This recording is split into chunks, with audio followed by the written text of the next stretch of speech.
Welcome back na naman dito sa aking channel. Panibagong araw, panibagong video na naman tayo ngayon.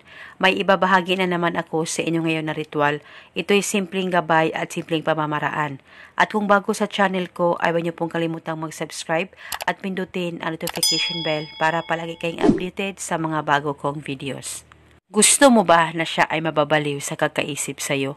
Yung para bang mababaliw talaga siya at hindi siya mapapakali sa tuwing ikaw ay hindi niya nakikita o nakakausap araw-araw. At palagi siyang atat na makausap at makita ka kahit sa cellphone man lang kung malayo man kayo sa isa't isa. Yung para bang mababaliw talaga siya sa kakaisip sa'yo at gustuhin niya na ikaw ay palaging nakikita at nakakausap niya.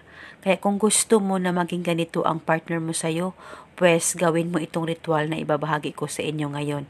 Dapat 100% kang naniniwala sa mga ganitong pamamaraan at paniguradong ito ay tatalab agad-agad at ikaw ay maging masaya sa magiging resulta nito. At kung malapit man kayo sa isa't isa, ay paniguradong ikaw ay pupuntahan niya at maging masaya kayong dalawa. Ang gagawin mo lamang, kumuha ka ng isang basong tubig at pagkatapos hawakan mo muna ito saglit.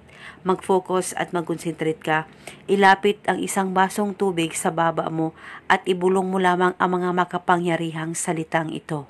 Pangalan at apelyido, sa kapangyarihan itong tubig, ikaw ay mababaliw at hindi mapapakali sa kakaisip sa akin.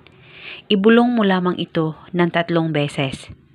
At pagkatapos mo nang mabulong ang spell, ay inumin mo na itong tubig ngayon mismo sa oras na matapos mong ibulong ang mga makapangyarihang salitang binanggit mo. At paniguradong siya ay mababaliw sa kakaisip sa iyo. Gawin itong ritual 1 beses sa isang araw. Pwede mo rin ito gawin sa umaga, sa tanghali o sa gabi. Basta depende na po sa inyo. Ibulong mo lamang sa isang basong tubig at saka ito inumin mo. At eto muna sa ngayon. Maraming salamat po sa panonood. May God bless us all.